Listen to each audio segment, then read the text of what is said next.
Hello my dear friend and my dear student, मेरे इस YouTube channel में आप सभी लोगों का स्वागत है। मैं आज आप लोगों को स्वामी विवेकानंद के बारे में बताने जा रहा हूं, जो भारतीय राजनीतिक चिंतन से लिया गया है।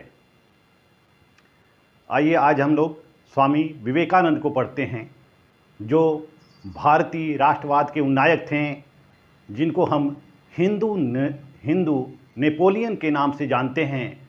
स्वामी विवेकानंद हिंदू नेपोलियन के नाम से प्रसिद्ध हैं। विवेकानंद ने भाषण और सभाओं के माध्यम से भारतीय राष्ट्रवाद की नींव तैयार की। तो हम ऐसे महापुरुष के बारे में आज अध्ययन करेंगे जिनका नाम पूरे प्रतिष्ठा के साथ, पूरे सम्मान के साथ पूरे विश्व भर में लिया जाता है, स्वामी विवेकानंद। स्वामी विवेकानंद ने अपने वेदांत दर्शन से भारतीय सभ्यता के प्राचीन गौरव से पूरे विश्व को गौरवान्वित किया, पूरे विश्व को परिचित कराया। उन्होंने पूरे विश्व को यह परिचित करा दिया कि सनातन धर्म क्या होता है, भारतीय सभ्यता क्या होती है, भारतीय संस्कृति क्या होती है और भारत के लोगों के विचार कैसे हैं, भारतीयों के विचार कैसे हैं। स्वामी विवेकानंद अत्यधिक कम आयु में ऋग्वेद का, गीता का, कालिदास, कांत, स्पेंसर, प्लेटो तथा अरस्तु इत्यादि महान मनीषियों के रचनाओं का अध्ययन किया। उन्होंने ऋग्वेद का गहरा अध्ययन किया, गीता का अध्ययन किया और उन सभी बातों को, सभी सूत्रों को अपने मन में आत्मसात कर लिया। स्वामी विवेकानंद अपने विचारों से समाज में फैली विभिन्न प्रकार की विषमताओं को दूर करने का प्रयास किया। जो समाज में आर्थिक विषमताएं फैली थीं, उन आर्थिक विषमताओं को दूर करने का प्रयास किया और समाज में व्याप्त नैतिक बुराइयों को दूर करने का प्रयास किया। स्वामी विवेकानंद ऐसे महापुरुष थे जो 1893 में अमेरिका के शिकागो में अमेरिका के शिकागो में जाकर सर्वधर्म सम्मेलन में हिस्सेदारी की। सर्वधर्म सम्मेलन में हिस्सेदारी की और इस सर्वधर्म सम्मेलन में उन्होंने भारतीय सभ्यता को लोगों से परिचित कराया। और इस सर्वधर्म सम्मेलन में स्वामी विवेकानंद ने अमेरिकियों को भारतीय संस्कृति से परिचित कराया, जहां उस सर्वधर्म सम्मेलन में सभी धर्म के लोग अपने अपने धर्मों का गुणगान कर रहे थे, अपने अपने धर्मों की प्रशंसा कर रहे थे। वहीं जब स्वामी विवेकानंद ने भाषण देना शुरू किया तो पूरे सभागार में तालियां बजने लगी, तालियों से गूंज गया। जब स्वामी विवेकानंद ने शुरू किया, मेरे भाइयों और बहनों, और उनके इसी वक्तव्य से पूरे हाल में तालियां बजने लगी। स्वामी विवेकानंद ने यह बताया कि सभी धर्म का उद्देश्य एक ही है। जहां सभी लोग अपने धर्म का गुणगान कर रहे थे, वहीं स्वामी विवेकानंद ने यह बताया कि सभी धर्म का उद्देश्य एक ही है। वह क्या है? मानव कल्याण करना। तो उन्होंने अपने सनातन संस्कृति से अमेरिकी वासियों को परिचित कराया। तो ऐसे महापुरुष का जन्म कलकत्ता के एक प्रतिष्ठित कायस्थ परिवार में हुआ था। इनका जन्म 12 जनवरी 1863 में कलकत्ता के एक प्रतिष्ठित फैमिली में हुआ था, कायस्थ परिवार में हुआ था। इनके पिता का नाम था विश्वनाथ दत्त। पिता का नाम क्या था? विश्वनाथ दत्त। और माता का नाम भुवनेश्वरी देवी था। स्वामी विवेकानंद के जो दादा थे, उन्होंने 25 वर्ष की आयु में ही संन्यास ले लिया था। 25 वर्ष की आयु में संन्यास ले लिया था। संन्यास कौन? इनके दादा, विवेकानंद के दादा। और इनके पिता विश्वनाथ दत्त एक प्रतिष्ठित वकील थे, कलकत्ता हाई कोर्ट में वकील थे। वहीं भुवनेश्वरी देवी जो थी वह काफ़ी धार्मिक प्रवृत्ति की थी। तो चूंकि माता धार्मिक प्रवृत्ति की थी, इसीलिए माता का प्रभाव स्वामी विवेकानंद के ऊपर पड़ता है और वह भी धर्म से ओतप्रोत हो जाते हैं। धर्म का प्रभाव व्यापक रूप से स्वामी विवेकानंद के ऊपर पड़ता है और स्वामी विवेकानंद भी पूर्ण रूप से धार्मिक हो जाते हैं। शिक्षा दीक्षा पूर्ण करने के पश्चात इनकी मुलाकात 1881 में इनकी मुलाकात रामकृष्ण परमहंस से होती है। रामकृष्ण परमहंस, स्वामी रामकृष्ण परमहंस से होती है और यह स्वामी रामकृष्ण परमहंस के शिष्य बन जाते हैं। विवेकानंद रामकृष्ण परमहंस के शिष्य बन जाते हैं और इनका शिष्यत्व ग्रहण कर लेते हैं। और विवेकानंद ने 24 वर्ष की अवस्था में ही वैराग्य ले लिया, इस भौतिकवादी जीवन से वैराग्य ले लिया और 24 वर्ष की अवस्था में ही उन्होंने यह प्रण किया कि वे आजीवन गुरु की सेवा करते रहेंगे और मानवता की सेवा करते रहेंगे, संदेशों का प्रचार करते रहेंगे और स्वयं को संदेशों के प्रचार प्रसार में स्वयं को लगा देंगे। और 1897 में स्वामी विवेकानंद रामकृष्ण परमहंस के नाम से कलकत्ता के वेलूर में एक मठ की स्थापना करते हैं जो रामकृष्ण मिशन के नाम से जाना जाता है। रामकृष्ण मिशन के नाम से जाना जाता है, जिसे हम रामकृष्ण मिशन के नाम से जानते हैं। तो 1897 में रामकृष्ण मिशन की स्थापना करके वह धर्म का प्रचार प्रसार करने में लगा देते हैं, लोगों की भलाई करने में लोगों की भलाई करने में स्वयं को लगा देते हैं। और रामकृष्ण मिशन के द्वारा, इस संस्था के द्वारा, इस मठ के द्वारा वह जगह जगह स्कूल खुलवाते हैं, अस्पताल खुलवाते हैं, दवाखाना, अनाथालय, पुस्तकालय आदि की व्यवस्था करते हैं और समाज की सेवा का कार्य प्रारंभ कर देते हैं, सामाजिक सेवा का कार्य प्रारंभ कर देते हैं। स्वामी विवेकानंद ने अपने गुरु रामकृष्ण परमहंस के धार्मिक संदेशों का प्रचार प्रसार किया और धार्मिक संदेशों को उन्होंने लोकप्रिय बना दिया।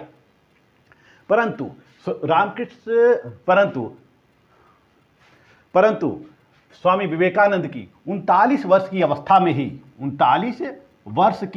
में ही 4 जुलाई 1902 को निधन हो जाता है। यानी कि स्वामी विवेकानंद का जो जीवन काल है वह केवल 39 वर्ष का है। तो 39 वर्ष में ही उनके अंदर गजब की क्षमता थी। वह एक प्रतिभाशाली पुरुष थे,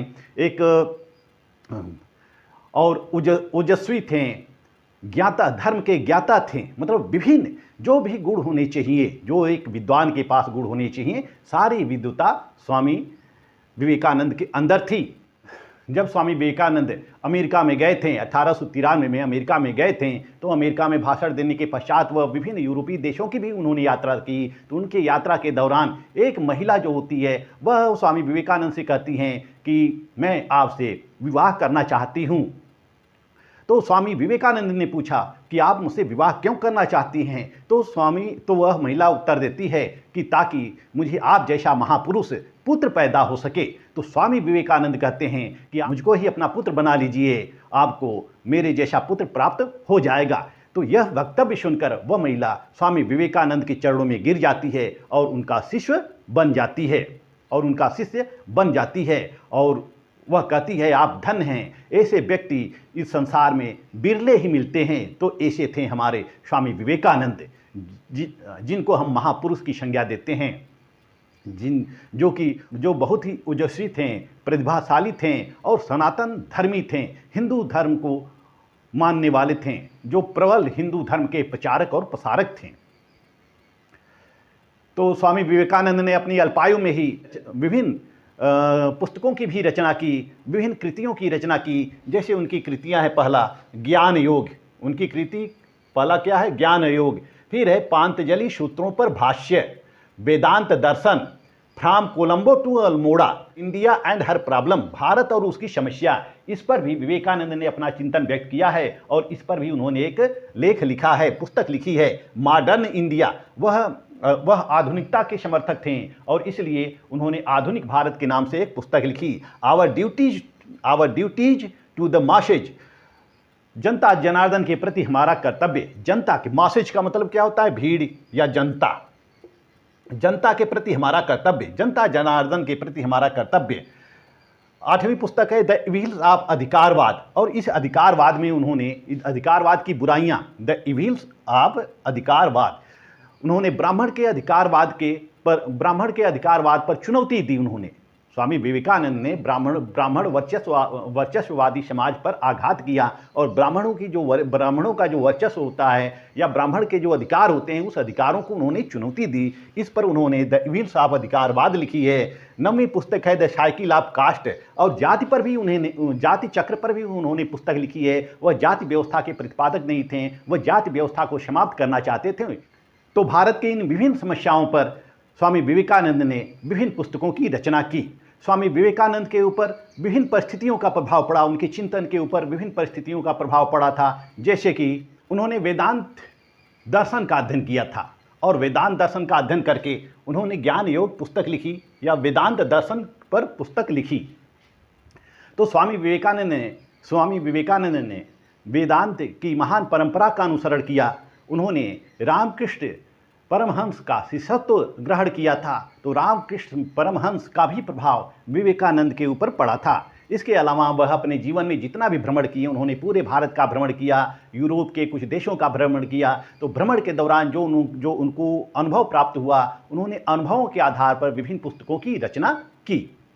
आइए हम देखते हैं स्वामी विवेकानंद के विचार। सबसे पहले हम स्वामी विवेकानंद के राजनीतिक विचारों को जानेंगे। स्वामी विवेकानंद एक राजनीतिज्ञ नहीं थे, वह व्यवहारिक राजनीति नहीं करते थे। स्वामी विवेकानंद ने कहा था कि मैं न तो राजनीतिज्ञ हूँ और न ही राजनीतिक आंदोलनकारी हूँ। मैं न तो राजनीतिज्ञ हूँ न ही राजनीतिक आंदोलनकारी हूँ, मैं केवल आत्मचिंतक हूँ। जब प्राणियों का आत्म तत्व निश्चल होता है, जब प्राणियों का आत्म तत्व निश्चल होता है तो समस्त कार्य अपने आप ही फलित हो जाते हैं। ऐसा स्वामी विवेकानंद का कहना था। तो स्वामी विवेकानंद जो राजनीति में विभिन्न प्रकार की बुराइयां होती हैं, उस राजनीति की बुराइयों को भी दूर करने का प्रयत्न करते हैं। और चूंकि स्वामी विवेकानंद एक धार्मिक प्रवृत्ति के व्यक्ति होते हैं, वह सनातन धर्मी होते हैं, या हम यूँ कह सकते हैं कि वह हिंदू धर्म के प्रतिपादक होते हैं, हिंदू धर्म के प्रबल समर्थक होते हैं, हिंदू धर्म के प्रबल समर्थक होते हैं। इसलिए उन्होंने राजनीति का विचार भी आध्यात्मिक तरीके से प्रस्तुत किया था। उन्होंने राष्ट्रवाद का धार्मिक सिद्धांत दिया। पहला है राष्ट्रवाद का धार्मिक सिद्धांत। राष्ट्रवाद का धार्मिक सिद्धांत।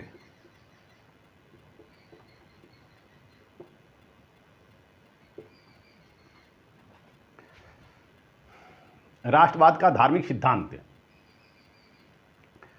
स्वामी विवेकानंद का कहना, स्वामी विवेकानंद राष्ट्रवाद के प्रबल प्रतिपादक थे।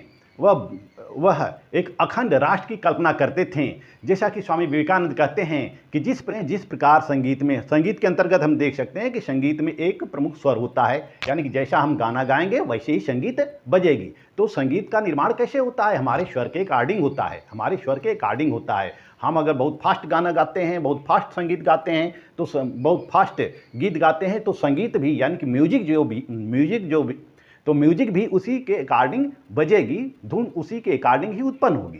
तो उनका कहना है कि जिस प्रकार संगीत में एक प्रमुख स्वर के इर्द गिर्द ही उसका निर्माण और विकास होता है, ठीक उसी प्रकार राष्ट्र के जीवन में भी एक प्रमुख तत्व होता है। ठीक उसी प्रकार राष्ट्र के जीवन में भी एक प्रमुख तत्व होता है, जो न केवल उसके अस्तित्व को बनाए रखता है वरन उसके विकास की गति को भी समायोजित करता है। तो विवेकानंद का यह मानना था कि प्रत्येक राष्ट्र में एक प्राण तत्व होता है। प्रत्येक राष्ट्र में क्या होता है? एक प्राण तत्व होता है। जिस तरह से मनुष्यों में प्राण तत्व होता है, उसी तरह से राष्ट्र में भी प्राण तत्व होता है। और उस राष्ट्र के जितने भी निवासी होते हैं, सभी निवासी इस प्राण तत्व के इर्द गिर्द घूमते रहते हैं और इसी आधार पर वहाँ की जनमानस का निर्धारण किया जाता है। प्राचीन काल से ही जो भारत का उदारवादी धर्म है, यह भारत के इतिहास का मूल रहा है। यानी कि भारत क्या रहा है? शुरू से ही उदारवादी धर्म का रहा है, उदारवादी धर्म का पोषक रहा है। यानी कि भारत का जो धर्म होता है वो उदारवादी होता है। उदारवादी क्यों? क्योंकि भारत में जितनी भी संस्कृतियां आती हैं बाहर से, सभी संस्कृतियों को यह आपस में समेट लेता है। चाहे वह मुस्लिम आक्रमणकारी हुए या फिर ईसाई धर्म हुए या पारसी हुए, जो भी भारत में आए वो भारत का बनकर ही रह गए। भारतीय धर्म ने कभी भी उनकी उपेक्षा नहीं की, कभी भी उनका तिरस्कार नहीं किया। भारतीय धर्म ने उनको अपने में समाहित कर लिया। तो इस तरह से भारत का जो धर्म रहा है वो उदारवादी धर्म रहा है। और इसी कारण विवेकानंद ने राष्ट्रवाद के एक धार्मिक सिद्धांत की नींव का निर्माण किया, और जिसको समय के साथ साथ अन्य राष्ट्रवादियों ने पोषित किया है, पुष्पित किया है, पल्लवित किया है। जैसे कि लोकमान्य तिलक, स्वामी रविंद्रनाथ टैगोर और बिपिन चंद्र पाल इत्यादि जितने भी राष्ट्रवादी थे, वह सारे राष्ट्रवादियों ने विवेकानंद के चिंतन को, विवेकानंद के शैली को ही आधार मानकर अपने विचारों का प्रतिपादन किया है।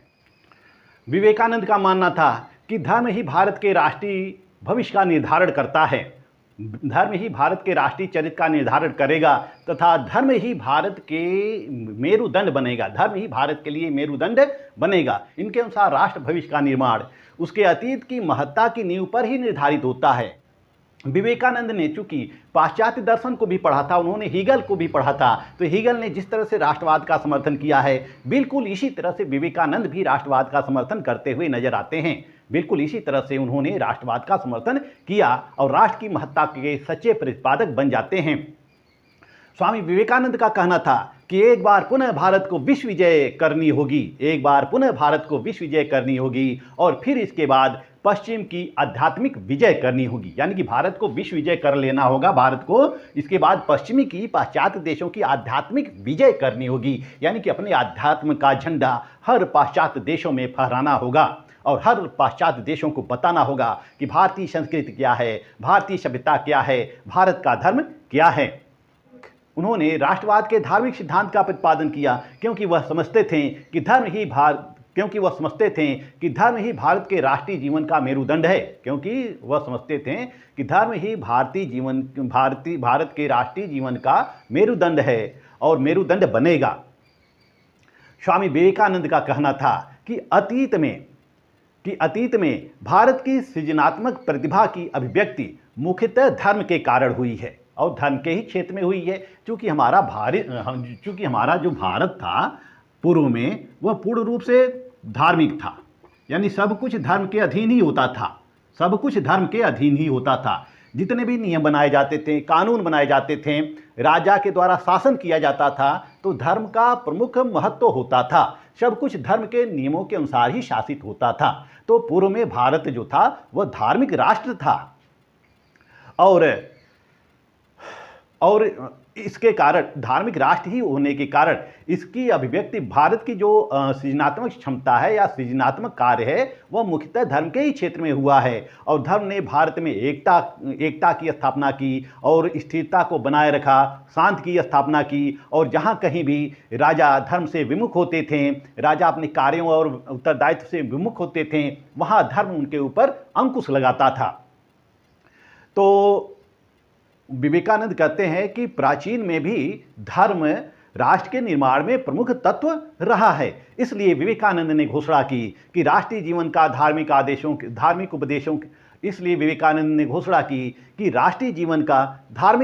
के आधार पर संगठन किया जाना चाहिए। राष्ट्रीय जीवन का धार्मिक आदेशों के नाम पर संगठन किया जाना चाहिए। उनके विचार में आध्यात्मिकता अथवा धर्म का अर्थ शाश्वत तत्व का साक्षात्कार करना था। यानी कि धर्म का आशय क्या है? शाश्वत तत्व का साक्षात्कार करना है। धर्म का आशय या धार्मिकता का आशय क्या है? शाश्वत तत्व का साक्षात्कार करना है, और न कि विभिन्न समाजवादियों के द्वारा, विभिन्न रूढ़िवादियों के द्वारा जो परंपराएं बनाई गई हैं, जो कुप्रथाएं बनाई गई हैं, उन परंपराओं और कुप्रथाओं का पालन करना था। विवेकानंद का धर्म का आशय यह कदापि नहीं था कि जितनी सामाजिक परंपराएं हैं, जितनी सामाजिक रूढ़ियां हैं, उनका पालन किया जाए, बल्कि जो सामाजिक रूढ़ियां बनाई गई थी या जो रूढ़िवादी बनाई गई थी, वह तब के परिप्रेक्ष्य में बनाई गई थी, तब उसकी प्रासंगिकता रही होगी। वर्तमान में उसकी प्रासंगिकता समाप्त हो गई है, उसकी उपयोगिता समाप्त की गई है। इसलिए उस प्राचीन परंपराओं को, प्राचीन रूढ़ियों को, प्राचीन रीति रिवाजों को समाप्त कर दिया जाना चाहिए। तो वे कहा करते थे कि धर्म ही निरंतर भारतीय जीवन का आधार रहा है। स्वामी विवेकानंद कहते थे कि धर्म ही निरंतर भारतीय जीवन का आधार रहा है, इसलिए सभी सुधार धर्म के माध्यम से ही किए जाने चाहिए और तभी देश की बहुसंख्यक जनता उसको स्वीकार करेगी, उसको अंगीकार करेगी। विवेकानंद एक प्रखर राष्ट्रभक्त थे, वह एक प्रखर राष्ट्रवादी थे और सभी भारतीयों को राष्ट्रभक्ति की भावना से ओतप्रोत देखना चाहते थे। वह नवयुवकों को संबोधित करते हुए कहते थे कि मेरे भावी देशभक्तों, हृदयवान बनो। क्या तुम हृदय से यह अनुभव करते हो कि देव और ऋषियों की करोड़ों संतान आज पशु तुल्य हो गई है?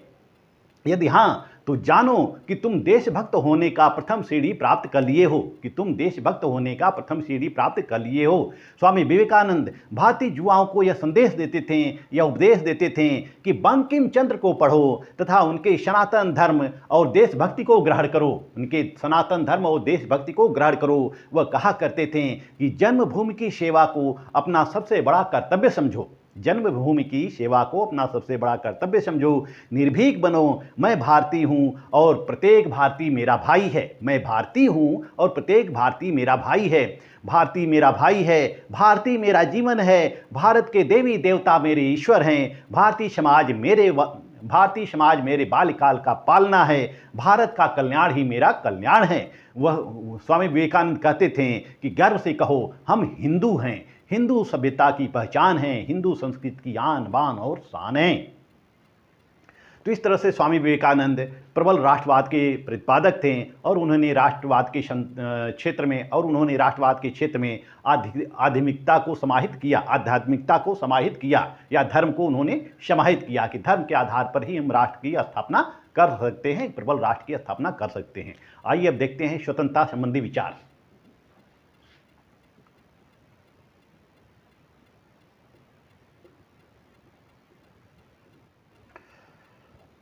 स्वामी विवेकानंद ने स्वतंत्रता के व्यापक दृष्टिकोण का समर्थन किया। जो पूर्व में जितने भी विचारक थे, चाहे वह पाश्चात्य जगत के थे, चाहे भारतीय जगत के थे, जो स्वतंत्रता की अवधारणा उन्होंने दिया है, स्वामी विवेकानंद की स्वतंत्रता की अवधारणा उससे बिल्कुल अलग है। स्वामी विवेकानंद का कहना था कि आध्यात्मिक साधना आध्यात्मिक स्वतंत्रता की मांग करती है। यदि हम किसी प्रकार की आध्यात्मिक साधना करते हैं तो हमें आध्यात्मिक स्वतंत्रता प्राप्त करनी होगी, परंतु संसार से नाता तोड़कर हम आध्यात्मिक स्वतंत्रता को प्राप्त नहीं कर सकते हैं। उन्होंने 3 प्रकार की स्वतंत्रता की बात कही है। स्वामी विवेकानंद ने 3 प्रकार की स्वतंत्रता की बात कही है। पहला, भौतिक स्वतंत्रता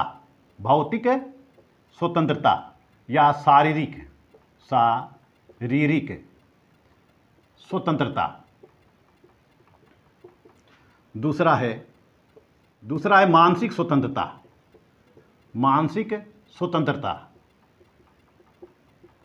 और तीसरा है आध्यात्मिक स्वतंत्रता।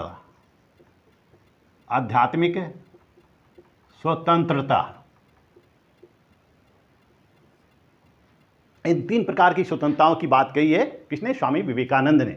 स्वामी विवेकानंद का कहना था कि जो भौतिक स्वतंत्रता है, जो शरीर की स्वतंत्रता है, ये सबके लिए आवश्यक है, क्योंकि प्रकृति समान है, प्रकृति सबको स्वतंत्र करती है, प्रकृति ने सबको समान बनाया है, सबको स्वतंत्र बनाया है। इसलिए सभी व्यक्ति भी शारीरिक रूप से स्वतंत्र होनी चाहिए। जब तक उनको शारीरिक स्वतंत्रता नहीं होगी या फिर उनको मानसिक स्वतंत्रता नहीं होगी, आध्यात्मिक स्वतंत्रता नहीं होगी, तब तक वह अपना विकास नहीं कर सकते हैं।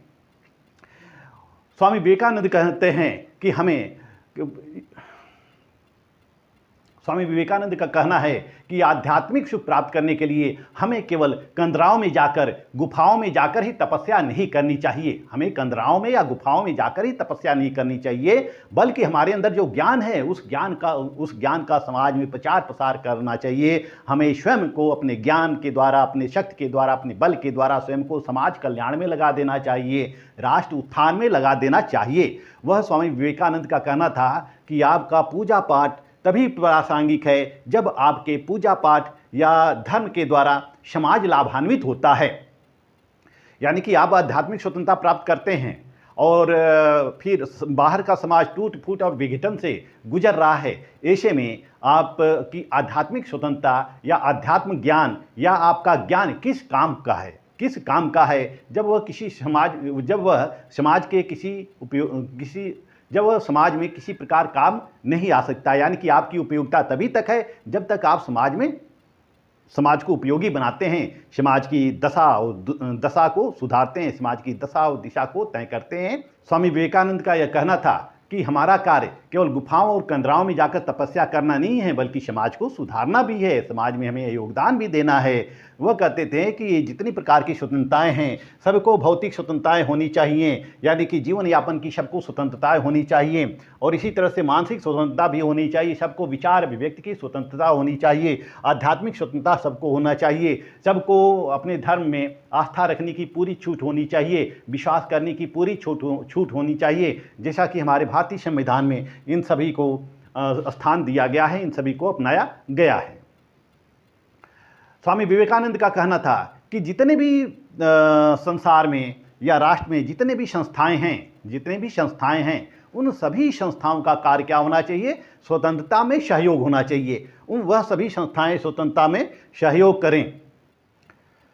उनका यह कहना था कि स्वतंत्रता जो है वह प्राकृतिक है। स्वतंत्रता क्या है? वह प्राकृतिक है, और जिस तरह से प्रकृति ने सभी लोगों को समान बनाया है, मनुष्यों के बीच भी समानता की भावना आनी चाहिए। तो स्वामी विवेकानंद ने 3 प्रकार की स्वतंत्रता की बात कही है: भौतिक स्वतंत्रता, मानसिक स्वतंत्रता और आध्यात्मिक स्वतंत्रता की। आइए अब देखते हैं स्वामी विवेकानंद के मानवता संबंधी विचारों को। मानवता संबंधी विचार। मानवता संबंधी विचार।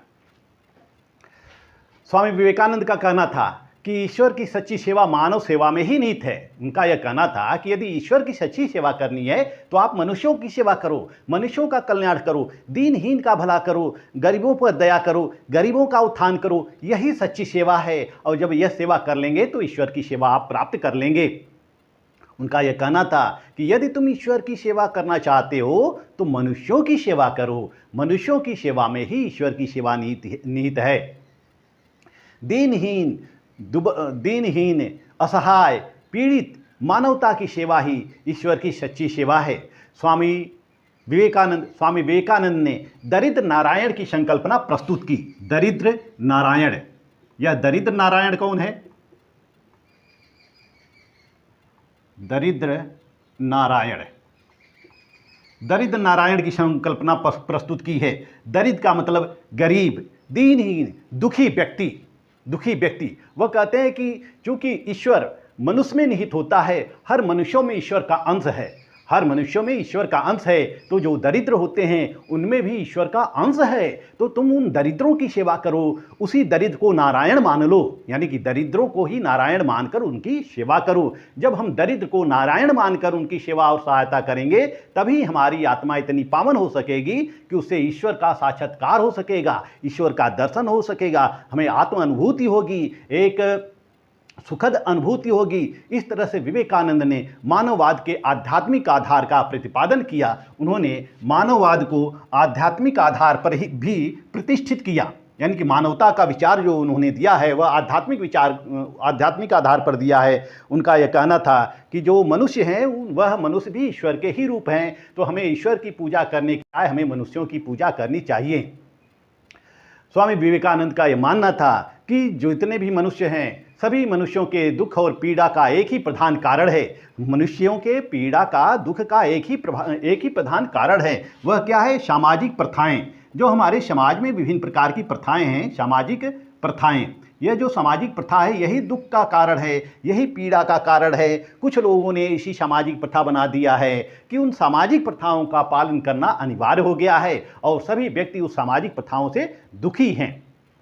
उनका यह कहना था कि यह सामाजिक प्रथाएं जो थी कभी किसी उत्तम उद्देश्य की पूर्ति के लिए बनाई गई थी, परंतु अब उनका उपयोग नहीं रह गया है, इसलिए इनको समाप्त कर देनी चाहिए। जैसे कि हम देखते हैं कि पूर्व में विभिन्न प्रकार की सामाजिक प्रथाएं प्रचलित थीं, जैसे कि बाल विवाह था, विधवा विवाह निषेध था, सती प्रथा था, इत्यादि जैसी विभिन्न हमारे समाज में कुप्रथाएं व्याप्त थीं, जिसको कि समय समय पर समाप्त किया गया।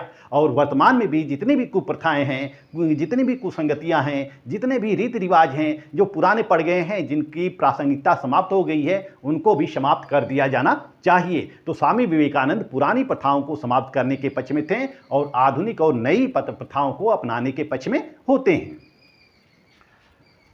आइए देखते हैं इनके समाजवाद संबंधी विचार। समाजवाद।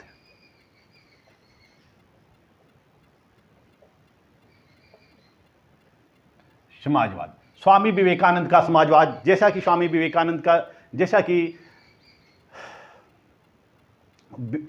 कि विभिन्न समाजवादियों ने समाजवाद का जो सिद्धांत दिया है वह उत्पादन के समान वितरण के संबंध में दिया है और भौतिक संसाधनों पर, उत्पादन प्रणाली पर सबका नियंत्रण स्थापित हो, राज्य का नियंत्रण स्थापित हो और सभी लोगों को समान सुविधाएं मिलें। तो इसी तरह से स्वामी विवेकानंद ने भी अपने समाजवादी संबंधी विचार को प्रकट किया है। स्वामी विवेकानंद का कहना था कि मैं समाजवादी हूँ इसलिए नहीं कि मेरी दृष्टि में यह कोई सर्वगुण संपन्न प्रणाली है, इसलिए नहीं कि मेरी गुण में यह सबसे अच्छी प्रणाली है इसलिए मैं समाजवादी हूँ, बल्कि इसलिए कि भूखे रहने से तो बेहतर है आधी रोटी पा लेना अच्छा है। इसलिए कि भूखे रहने से तो आधी रोटी पा लेना अच्छा है, यानी कि हम भूखा रहें इससे अच्छा है कि आधी रोटी हमें मिल जाए। तो वह स्वामी विवेकानंद कहते थे कि संपदा के वितरण की वर्तमान व्यवस्थाओं ने सामाजिक विषमता उत्पन्न कर दिया है, यानी कि जो संपदा का वितरण है, जो धन का वितरण है, प्राकृतिक संसाधनों का जो वितरण है, वह समाज में विषमता उत्पन्न कर दिया है। तो वह समानता के प्रतिपादक थे और स्वामी जी का कहना था कि वेदांत परंपरा के अंतर्गत किसी भी वर्ग या समूह के लिए किसी तरह के विशेषाधिकारों को मान्यता प्रदान नहीं की गई है, यानी कि वेदांत परंपरा में सबको समान बनाया गया है। जो वेदांत परंपरा है, वेदांत परंपरा है, उस परंपरा में सबको समान बनाया गया है और इसमें किसी प्रकार के किसी विशेष वर्गों के लिए विशेषाधिकार की व्यवस्था नहीं की गई है। तो इस तरह से स्वामी विवेकानंद के अनुसार आदर्श समाज में किसी भी प्रकार का शोषण नहीं होगा, यानी स्वामी विवेकानंद का जो समाज होगा उस समाज में किसी प्रकार का शोषण नहीं होगा। जो अन्न उगाने वाले लोग हैं जो भूखे रह जाते हैं, अन्न उगाने वाले लोग भूखे नहीं रहेंगे। वस्त्र बनाने वाले जो कि नंगे रह जाते हैं, यानी कि जो खुद उत्पादन करते हैं लेकिन वह नंगे रह जाते हैं, उन्हें वस्त्र नसीब नहीं होता है, वह जो उत्पादन करने वाले लोग हैं, जो वस्त्र बनाने वाले लोग हैं, वह नंगा नहीं रहेंगे। सभी को समान अवसर दिया जाएगा, सभी समान रूप से उन्नति करेंगे। विवेकानंद के अनुसार समाजवाद का ध्येय आर्थिक समानता ही नहीं है, केवल आर्थिक समानता नहीं है कि हम संपदा का समान वितरण कर दें, बल्कि सामाजिक समानता है, राजनीतिक समानता है और आध्यात्मिक क्षेत्रों में भी समानता स्थापित होनी चाहिए। यानी कि राजनीतिक, आर्थिक और आध्यात्मिक क्षेत्रों में भी सभी लोग समान होंगे, कोई उच्च नहीं होगा, कोई निम्न नहीं होगा, कोई अमीर नहीं होगा, कोई गरीब नहीं होगा, सबको बराबर सुविधाएं मिलेगी, सबको बराबर संपदा वितरित की जाएगी। स्वामी विवेकानंद का कहना था कि जो समाजवाद है इसको हम कैसे ला सकते हैं। समाजवाद के लिए हिंसात्मक क्रांति की आवश्यकता नहीं है, समाजवाद के लिए हिंसात्मक क्रांति की आवश्यकता नहीं है, बल्कि इसका उदय सांस्कृतिक चेतना और परस्पर सम्मान की भावना से ही होगा। इसका उदय कैसे होगा? सांस्कृतिक चेतना से होगा, परस्पर सम्मान के भाव से होगा और हम सबको सम्मान देंगे, सम्मान प्रदान करेंगे और उसी सम्मान से हम समाजवाद की स्थापना करेंगे। क्योंकि उस प्राचीन समाज में वर्ण आधारित व्यवस्था थी, प्राचीन समाज में वर्ण व्यवस्था थी। तो स्वामी विवेकानंद इस वर्ण व्यवस्था को लचीला बनाए जाने के पक्ष में होते हैं। वह वर्ण व्यवस्था के आलोचक, एक तरह से हम कह सकते हैं कि स्वामी विवेकानंद वर्ण व्यवस्था के आलोचक होते हैं, क्योंकि वर्ण व्यवस्था बहुत कठोर हो गया था। वर्ण व्यवस्था केवल बहुत कठोर हो गया था, यानी कि वर्ण व्यवस्था में जो 4 वर्ण होते हैं, ब्राह्मण, क्षत्रिय, वैश्य और शूद्र, ये 4 वर्ण थे वर्ण व्यवस्था में। ब्राह्मण सबसे उच्च कोटि का था, क्षत्रिय दूसरे नंबर पर, वैश्य तीसरे नंबर पर और शूद्र जो था वह सबसे निम्न कोटि का था। तो जो हमारी प्राचीन वर्ण व्यवस्था होती थी, प्राचीन व्यवस्था हमारी वर्ण व्यवस्था के अनुसार ही शासित होती थी। ब्राह्मण ज्ञान का कार्य करता था, पूजा पाठ का कार्य करता था, नीतियाँ बनाने का कार्य करता था। ब्राह्मणों के अंदर ज्ञान होता था, वह अपने ज्ञान के द्वारा समाज को लाभान्वित करते थे। क्षत्रियों के अंदर शौर्य होता था, पराक्रम होता था, यह शौर्य और पराक्रम के द्वारा समाज की रक्षा भी करते थे, लेकिन कभी कभी इनका शासन क्रूर और दमनात्मक भी होता था। वहीं वैश्य जो थे वह व्यापार संबंधी कार्य करते थे या आर्थिक दृष्टि से संपन्न होते थे। वैश्यों के द्वारा राज्य में संपन्नता आती थी, समृद्धता आता था और यही जो शूद्र था वह शूद्र इन तीनों वर्णों की सेवा करता था, तीनों वर्णों की सेवा करता था। तो उसमें वर्ण व्यवस्था इतनी कठोर हो गई थी कि जो ब्राह्मण है वह जो ब्राह्मण कुल में पैदा होता था वही ब्राह्मण का कार्य करे, यानी कि वही कार्य करे, पूजा पाठ वेदों का अध्ययन वह नहीं करे। यदि किसी दूसरे वर्ण में कोई पैदा हो जाता है तो वह दूसरे वर्ण के, अगर उसके अंदर दूसरे वर्ण का ज्ञान है तो वह दूसरे वर्ण का कार्य नहीं कर सकता है। यानी कि वर्ण व्यवस्था कठोर और प्रतिबंधित हो गई थी। यानी कि ब्राह्मण वेदों का अध्ययन अध्यापन केवल ब्राह्मण ही कर सकता था, राज केवल क्षत्रिय ही कर सकता था, व्यापार केवल वैश्य ही कर सकता था, और चारों मजदूरी या परिश्रम केवल शूद्र ही कर सकता था। तो इस तरह से कठोर व्यवस्थाएं थी। तो स्वामी विवेकानंद इस व्यवस्था को समाप्त करना चाहते हैं। वह चाहते थे कि इस वर्ण व्यवस्था से हमारा समाज दो भागों में बंट गया है, एक है उच्च जाति, दूसरा है निम्न जाति। वो कहते हैं कि उच्च जाति को हम निम्न जाति में नहीं ला सकते हैं, उच्च जाति को निम्न जाति में नहीं ला सकते हैं, लेकिन जो निम्न जाति के लोग हैं, जो दबे कुचले लोग हैं, उनको हम ऊपर उठा सकते हैं, उनको हम सुविधा देकर साधन देकर उनको हम ऊपर उठा सकते हैं।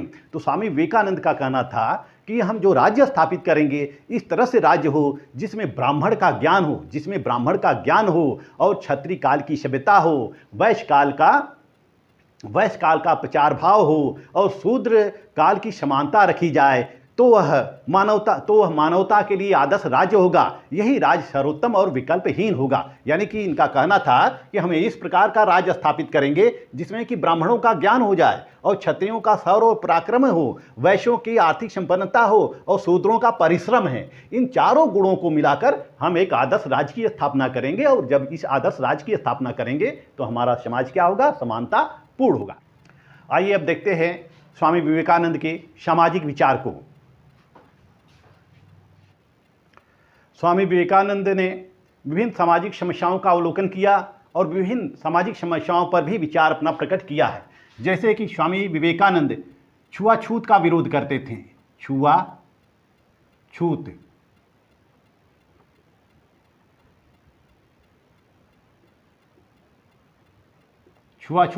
या इसको हम अस्पृश्यता कहते हैं, अनटचेबिलिटी, अस्पृश्यता का विरोध, अस्पृश्यता का विरोध वह करते थे। इसके अलावा चौथा वर्ण व्यवस्था का विरोध करते थे।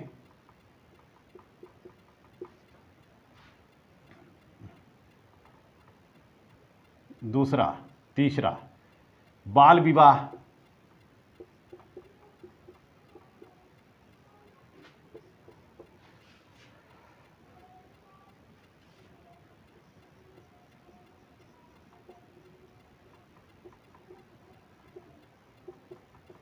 दलितों का उत्थान। स्वामी विवेकानंद पूरे भारत का भ्रमण किए हुए थे, और पूरे भारत भ्रमण के दौरान उन्होंने विभिन्न प्रकार की सामाजिक विषमताओं को देखा, अपनी आंखों से प्रत्यक्ष रूप से अनुभव किया। उन्होंने देखा कि समाज में विभिन्न प्रकार की विषमताएं व्याप्त हैं, ऊंच और निम्न की भावनाएं समाज में बैठी हुई हैं, लोगों के दिलों में, लोगों के हृदय में घर की हुई हैं, और समाज जो हमारी सामाजिक व्यवस्था होती है वह छुआछूत से ग्रसित होती है। यानी कि जो उच्च वर्ग के लोग होते हैं, उच्च जाति होते हैं, वह निम्न जातियों से घृणा करते हैं, निम्न जातियों के हाथों का पानी नहीं पीते हैं, निम्न जातियों को तरह तरह की यातनाएं दी जाती हैं, उनको अपने क्षेत्र से दूर रखा जाता है। जैसा कि उनके लिए घाट के पानी अलग होते, उनके लिए घाट अलग होते थे, स्नान करने के स्थान अलग होते थे, नदियों के घाट अलग होते थे, मंदिरों में प्रवेश नहीं करने दिया जाता था। इस तरह से तमाम प्रकार की सामाजिक समस्याएं उसमें विद्यमान थी। तो उन्होंने छुआछूत का विरोध किया। उन्होंने कहा कि सभी लोग ईश्वर का अंश हैं, सभी व्यक्ति जो हैं किसके अंश हैं? ईश्वर का अंश है। तो जितने भी समाज की बुराइयां हैं, छुआछूत संबंधी, अस्पृश्यता संबंधी, उन सबको उन्होंने हटाने का प्रयास किया, और उन्होंने बड़ी जातियों को यह संदेश दिया कि छुआछूत समाप्त करके उनको सामाजिक समरसता का निर्माण करना चाहिए। इस तरह से वह वर्ण व्यवस्था के भी विरोधी होते हैं। वह कहते हैं कि वर्ण व्यवस्था जो होती है वह कठोर हो गई है। वर्ण व्यवस्था क्या हो गई है? कठोर हो गई है। इस कठोर व्यवस्था को, जो वर्ण व्यवस्था है, इसको हम समाप्त तो नहीं कर सकते हैं। वर्ण व्यवस्था जो है वह जाति में रूपांतरित हो गई है, जाति व्यवस्था में रूपांतरित हो गई है। और इस जाति व्यवस्था ने समाज में विषमता उत्पन्न कर दिया है, समाज में दुर्व्यवस्था या दुर्भावना को जन्म दिया है।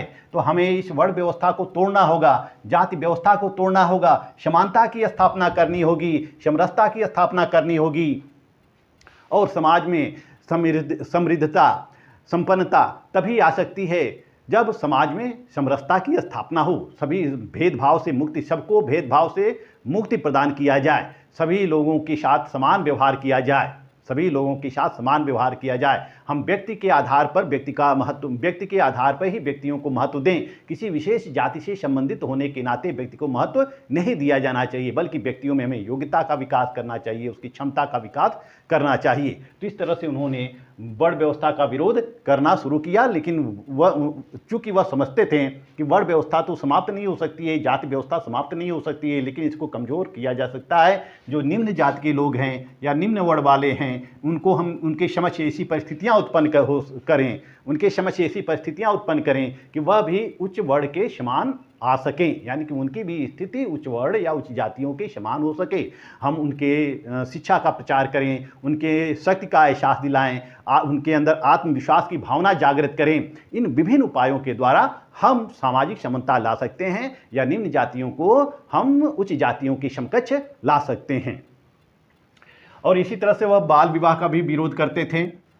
स्वामी विवेकानंद ये चाहते थे, स्वामी विवेकानंद बाल विवाह को प्रतिबंधित करने के पक्ष में होते हैं, क्योंकि वह कहते हैं कि बाल विवाह बालकों का ऐसे समय में विवाह होता है जिसमें कि वह स्वयं को नहीं जानते हैं, उनकी प्रतिभा कम होती है, उनकी बुद्धि कम होती है, शारीरिक विकास नहीं होता है, वह नहीं जानते हैं कि उनके साथ क्या हो रहा है। ऐसे में बाल विवाह को प्रतिबंधित किया जाना चाहिए, इस सामाजिक प्रथा को समाप्त किया जाना चाहिए। बाल विवाह के उपरांत जो बालिकाएं होती हैं उनका शरीर विकसित नहीं होता है, उनका मस्तिष्क विकसित नहीं होता है, अल्पायु में ही वह बच्चे पैदा करने लगती हैं। ऐसी स्थिति में उनका शारीरिक विकास कमज़ोर हो जाता है, शरीर कमज़ोर हो जाता है और उनका मानसिक विकास भी कमज़ोर हो जाता है। वह अपने बच्चों को पालने पोसने में असक्षम होती हैं, वह गरीबी की शिकार हो जाती हैं और वह भिखमंगी हो जाती हैं, वह भिखमंगा जीवन व्यतीत करने लगती हैं। तो इस तरह से बाल विवाह के विभिन्न बुराइयों को देखते हुए स्वामी विवेकानंद बाल विवाह को भी समाप्त करने के पक्ष में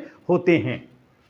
दलितों का उत्थान, वह दलितों का भी उत्थान करना चाहते थे। वह कहते थे कि दलितों में भी ज्ञान का प्रसार किया जाए, शिक्षा का प्रसार किया जाए, उनको भी साधन दिया जाए और आत्मविश्वास की भावना दलितों के अंदर जगाई जाए, आत्मविश्वास की भावना भी दलितों के अंदर जगाई जाए और उनको समान अवसर देते हुए उनका उत्थान किया जाना चाहिए। तो वह कहते हैं कि दबे कुचले लोगों को उठाया जाए, उनके अंदर आत्मविश्वास पैदा किया जाए, उनके अंदर शक्ति का एहसास दिलाया जाए कि हम भी यह कर सकते हैं, हम भी यह कर सकते हैं, हम भी पढ़ लिख कर शिक्षित हो सकते, हम भी पढ़ लिख कर ज्ञानी हो सकते हैं, हम भी अपनी मेहनत के द्वारा परिश्रम के द्वारा धनी हो सकते हैं। तो उसमें दलितों के बीच आत्मविश्वास उत्पन्न किया जाना चाहिए, शक्ति का संचार किया जाना चाहिए, निर्भयता का संचार किया जाना चाहिए। विवेकानंद कहते हैं कि डरो मत, जागो और आगे बढ़ते रहो और तब तक बढ़ते रहो जब तक तुम्हें तुम्हारी मंजिल मिल न जाए। तो इस तरह से अपने विभिन्न उपदेशों के द्वारा स्वामी विवेकानंद सामाजिक उत्थान का कार्य करते रहे। आइए अब देखते हैं स्वामी विवेकानंद के धर्म संबंधी विचार। धर्म संबंधी विचार, धर्म संबंधी विचार।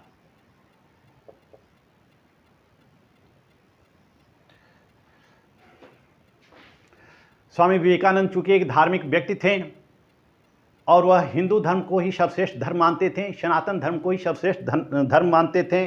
उनका मानना था कि धर्म भारत के लोगों का मूल आधार है, धर्म भारत के लोगों का मूल आधार है। उनका यह कहना था कि समाज का पतन पाखंड, अंधविश्वास, झूठ और अज्ञानता के कारण हुआ है, धर्म के कारण नहीं हुआ है। धर्म तो बहुत ही पवित्र चीज है। समाज का जो पतन हुआ है वह पाखंड के कारण हुआ है, अंधविश्वास के कारण हुआ है, झूठ के कारण हुआ है, अज्ञानता के कारण हुआ है।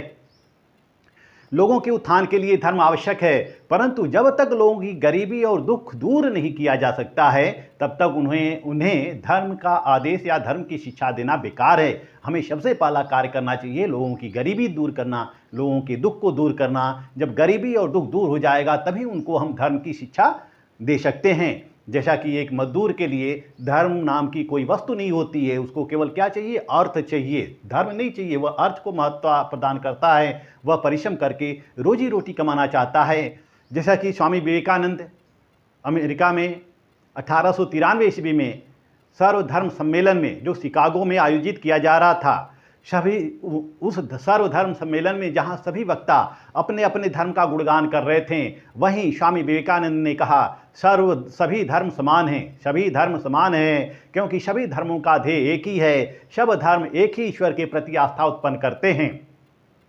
उन्होंने हिंदू धर्म को सर्वश्रेष्ठ माना और वह उन्होंने कहा कि हिंदू धर्म के अनुसार एक ही ब्रह्म या परमात्मा प्रत्येक मनुष्य में विराजमान है, एक ही ब्रह्म या परमात्मा प्रत्येक मनुष्य में विराजमान है। अतः मनुष्य और मनुष्य के बीच किसी प्रकार का अंतर नहीं होना चाहिए। मनुष्य और मनुष्य के बीच केवल प्रेम और संबंध ही हो सकता है, अन्य कोई भी संबंध नहीं हो सकता है। यानी कि मनुष्य और मनुष्य एक दूसरे से प्रेम कर सकते हैं और कोई संबंध नहीं हो सकता है।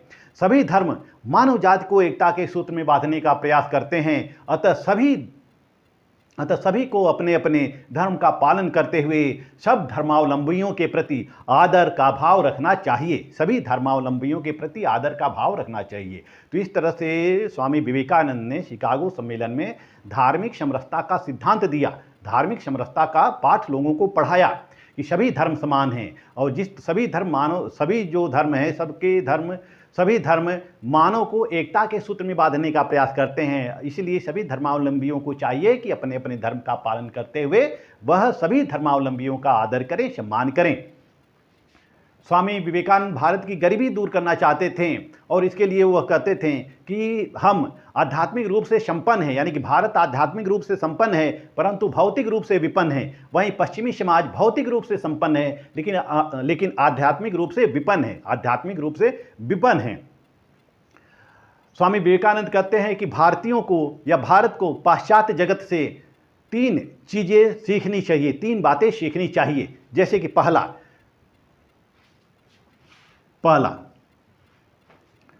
जनसाधारण की दशा के प्रति गहरा सरोकार।